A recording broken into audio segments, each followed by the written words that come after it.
অনির্বাণের দেওয়া মানসিক যন্ত্রণা সইতে না পেরে এবার হঠাৎ করেই অজ্ঞান হয়ে মাথা ঘুরে পড়ে গেল রাই। হ্যাঁ বন্ধুরা, ভিডিওতে লাইক দিয়ে দেখতে থাকুন। অনির্বাণ যখন একের পর এক মিথ্যে অপবাদে রাইকে জর্জরিত করে দিতে থাকে, ঠিক সেই মুহূর্তে রাই কান্নায় ভেঙে পড়ে, অনির্বাণের কাছে হাত জোর করে বলতে থাকে যে অনির্বাণ, দোহাই তোমার, তুমি প্লিজ আর আমার কাঁধে এরকম মিথ্যে অপবাদগুলো চাপানোর চেষ্টা করো না, তুমি তোমার দোষটা স্বীকার করো অনির্বাণ, প্লিজ, আমি আর সহ্য করতে পারছি না, আমার যথেষ্ট পরিমাণে মাথা ঘোরাচ্ছে, যন্ত্রণা করছে মাথাটা। ওদিকে কথা বলে আমার অনির্বাণ বলতে থাকে যে রাই যতই যন্ত্রণা করুক না কেন, তোমাকেও অন্তত এই জিনিসটা বুঝতে হবে যে তুমি যতটা কিনা আমাকে কষ্ট দাও তার থেকে দ্বিগুণ পরিমাণে তোমাকেও এবার আমি কষ্ট দেবো, তাহলে তুমি অন্তত বুঝতে পারবে যে আমি কত কিছুর মধ্যে দিয়ে যাই, কিন্তু তার শর্ত শুধুমাত্র তোমার মুখ চেয়ে আমি সব কিছু সহ্য করে যাই, কিন্তু তাই বলে এবার আর নয়, তুমি আমার দেয়ালে পিঠ ঠেকিয়ে দিয়েছো। ওদিকে এই কথা বলা মাত্র হঠাৎ করে যখন রাই মাথা ঘুরিয়ে পড়ে যায়, ঠিক সেই সময় অনির্বাণ চিৎকার করে উঠে বলতে থাকে যে রাই, কি হলো তোমার? রাই, তুমি কথা বলছো না কেন? রাই, তুমি আমার সাথে কথা বলো। ওদিকে কথা বলা মাত্র রাই যখন কোনো মতেই কোনো সারা শব্দ না দেয়, ঠিক সেই মুহূর্তে অনির্বাণ বাধ্য হয়ে রাইকে হসপিটালে নিয়ে যাওয়া মাত্র ডাক্তারবাবুকে বলতে থাকে, ডাক্তারবাবু দোহাই আপনি প্লিজ যে করে হোক না আমার রাইকে আমার কাছে ফিরিয়ে দিন,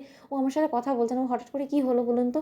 তখন এই কথা বলা মাত্র ডাক্তারবাবু বলতে থাকে যে দেখুন, উনি হয়তো বা কোনো কিছুতে আঘাত পেয়েছে বা ট্রমাটাইজড হয়ে পড়েছে, তার জন্য হয়তো উনি সেন্স হারিয়ে ফেলেছে, আপনি একদম টেনশন করবেন না, আমরা ওনাকে পর্যবেক্ষণ করে আপনাকে বাদবাকি জিনিসটা জানিয়ে দেবো। দেখি এই কথা বলা মাত্র রাইকে প্রাথমিক চিকিৎসা দেওয়া মাত্র ডক্টরবাবুরা যখন অনির্বাণকে বাইরে এসে বলতে থাকে যে অনির্বাণ বাবু, কনগ্রাচুলেশনস, আপনার ওয়াইফ প্রেগনেন্ট, আপনি খুব শীঘ্রই বাবা হতে চলেছেন। ওদিকে এই কথা শোনা মাত্র কোয়েল চমকে ওঠার বলতে থাকে যে কী, এটা কোনোদিনও সম্ভব হতে পারে না। তখন অনির্বাণ বলতে থাকে যে কেন কোয়েল, তুমি হঠাৎ করে এরকম চিৎকার করে উঠলে কেন বলো তো, তোমার অবাক হওয়ার কারণটা তো আমি বুঝলাম না। তখন এই কথা বলা মাত্র কোয়েল বলতে থাকে যে না অনির্বাণ, আসলে তুমিই তো বলেছো যে রাই কোনোদিনও কনসিভ করতে পারবে না, তাহলে হঠাৎ করে ডাক্তারবাবু এসব কী ভুলভাল বলছে বলো তো, আমার মনে হয় ডাক্তারবাবু আপনার কোথাও একটা ভুল হচ্ছে। তখন এই কথা বলা মাত্র ডাক্তারবাবু বলতে থাকে যে দেখুন, আমরা সকল বিষয় টেস্ট করে আমরা ওনার কনফার্ম নিউজটাই আপনাদেরকে দিচ্ছি, এছাড়া কোনো কিছু না, কিন্তু আপনার হঠাৎ করে এটা কেন মনে হলো যে উনি কোনোদিনও কনসিভ করতে পারবেন না? না, এরকম কোনো কথা কি কেউ আপনাকে আগে থেকে জানিয়েছিল অনির্বাণ?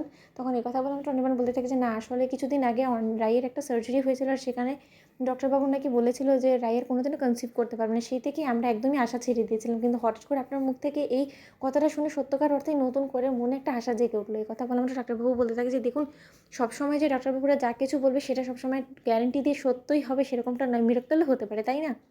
ওদিকে কোয়েল বলতে থাকে যে রাই, তুমি আমার গোটা প্ল্যানটাকে চপাট করে দিলে, কিন্তু এত সহজে কোয়েল হার মানবে না, অনির্বাণকে নিজের কাছে আগলে রাখার জন্য যা যা করণীয় আমি সে সব কিছু করতে রাজি আছে, কিন্তু কোনো মতেই আমি এই যাত্রায় তীরে এসে অন্তত আমার তরিটা ডুবতে দেবো না। ওদিকে রাইয়ের সেন্স ফিরে আসা মাত্র নার্সকে বলতে থাকে যে নার্স, আমার বর কোথায় বলুন তো, অনির্বাণকে দেখতে পাচ্ছি না। তখন নার্স বলতে থাকে যে আপনার বরকে আমি বাইরে থেকে ডেকে দিচ্ছি। ওদিকে অনির্বাণকে ভেতরে যাওয়ার জন্য অ্যালাউ করা মাত্র অনির্বাণ রাইকে জড়িয়ে ধরে বলতে থাকে যে I am really very sorry, তুমি আমাকে ক্ষমা করে দাও, আমি তোমাকে যেভাবে মানসিকভাবে বিধ্বস্ত করে দিয়েছি তার ফলে তোমার অনেকটা বেশি শরীর খারাপ করে দিয়েছে, আর রাই তোমার কাছে আমি সত্যকার অর্থে চিরকৃতজ্ঞ যে তুমি আমাকে এত বড় একটা আনন্দের খবর শোনাবে, আমি সত্যকার অর্থে কোনোদিন এক্সপেক্টও করিনি। তো বন্ধুরা, ভিডিওটি ভালো লাগতে লাইক, সাবস্ক্রাইব করতে বলো না।